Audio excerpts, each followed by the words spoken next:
चला तो कहीं ना कहीं अब ये फिल्म का एक आंदोलन बहुजन गुट में चल रहा है। तो अर्जुन सिंह को बधाई इस बात की कि उन्होंने इस आंदोलन को आगे बढ़ाया है और उसमें एक नया आयाम जोड़ा है। दूसरी बात जो मैं कहना चाहता था, अर्जुन है नहीं, अर्जुन अगर हाँ तो क्योंकि अर्जुन इस बात को समझ सकते हैं कि 1913 में भारत में पहली पिक्चर बनी थी जो कि चुपचाप, उसमें कोई डायलॉग नहीं, हरिश्चंद्र, दादा साहेब फाल्के, और उस फिल्म ने जो इतिहास रचा था उसमें टकसाल भर करके पैसे आते थे, सब दुअन्नी चवन्नी ऐसे लेकर के। और उसके बाद आलम आरा 1930 में आई, लेकिन 1917 में 2017 में एक पिक्चर बनती है। अगर आप विकिपीडिया में जाएंगे तो 2017 में एक पिक्चर बनती है और वो बाकायदा बताती है, वो पिक्चर कौन सी थी 2017 में? वो थी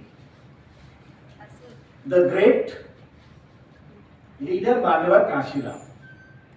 और ये विकिपीडिया में आपका कि that biopic was produced and directed by none other than Arjun. तो मैं इस बात को कहना चाह रहा हूं कि हमारा समाज 1913 में जो बनती है और 2017 में, यानी कि कहीं ना कहीं हम लोग 104 साल पीछे चल रहे हैं पिक्चरों के माध्यम में। और उस क्षति को आपने अगर पूर्ण किया है तो बधाई के पात्र तो आप हैं, इसके लिए बहुत बहुत साधुवाद। दूसरी बात साथियों, आज का विषय पितृवंशीयता मातृवंशीयता इस पर नहीं है।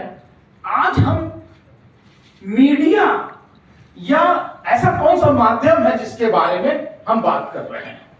तो मुझे ये लगा कि जैसा कि बताया कि पिक्चरें बोलती हैं, तो हम लोग भी बड़े कहानी के बड़े ही सुनने वाले रहे हैं। दादा दादी की कहानी, चाचा चाची की कहानी, दिन में कहानी मत सुनाना मामा रास्ता भूल जाएंगे। लेकिन वही कहानियां जब बोलने लगी तो उसका महत्व क्या होता है, इस बात को हम लोग समझने में कहीं ना कहीं पिछड़ गए। जब कहानियां बोलने लगती हैं, जब चित्र बोलने लगता है, तो उसका जो मस्तिष्क पर प्रभाव होता है वो दूसरे प्रकार का होता है।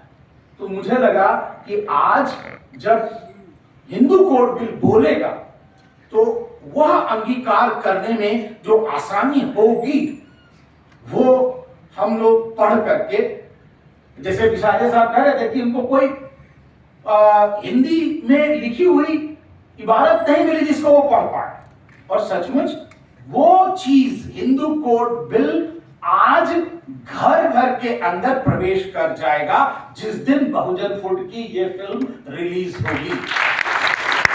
आप पढ़ पाए या ना पढ़ पाए, आप पढ़े हो या ना पढ़े हो, साक्षर हो या ना हो, शिक्षित हो या ना हो, लेकिन सुन तो सकते हैं, देख तो सकते हैं। तो इसलिए ये एक ऐतिहासिक क्षण है साथियों। और मुझे लगता है जिस माध्यम से हमारे मस्तिष्क, हमारे दिल में प्रवेश करने का यह मार्ग प्रशस्त हुआ है, उसमें बहुत बड़ी जिम्मेदारी अर्जुन आपके ऊपर आने वाली है। क्योंकि मैं देख रहा हूं जैसे जैसे हमारे समाज के लोग बाबा साहब से जुड़े हुए इतिहास को, बाबा साहब के जुड़े हुए कारवां से जब उठ करके खड़े हो रहे हैं, तो उनकी जो आकांक्षाएं हैं, उनकी जो भावनाएं हैं, वो बहुत बलवान होती चली जा रही हैं। और उस भावनाओं को, उसका दोहन करने के लिए भी मार्केट तैयार हो रहा है। और इसलिए मैं जय भीम को कम से कम बाबा साहब अंबेडकर से नहीं रिलेट कर पाता। जो लोग बाकायदा बोल रहे थे इस जय भीम तो हमारी पिक्चर है, मैंने कहा भाई वो लाल सलाम वालों की पिक्चर है, आपकी पिक्चर कब हो गई? लेकिन लोग मानने के लिए तैयार नहीं थे। इसलिए अर्जुन जहां पर आप ये प्रोड्यूस करेंगे वहीं पर आपको मार्केट और विचारधारा के अंदर जब आप ज्ञान का उत्पादन करेंगे पिक्चर के मामले में, तो मुझे लगता है एक लकीर खींचनी होगी।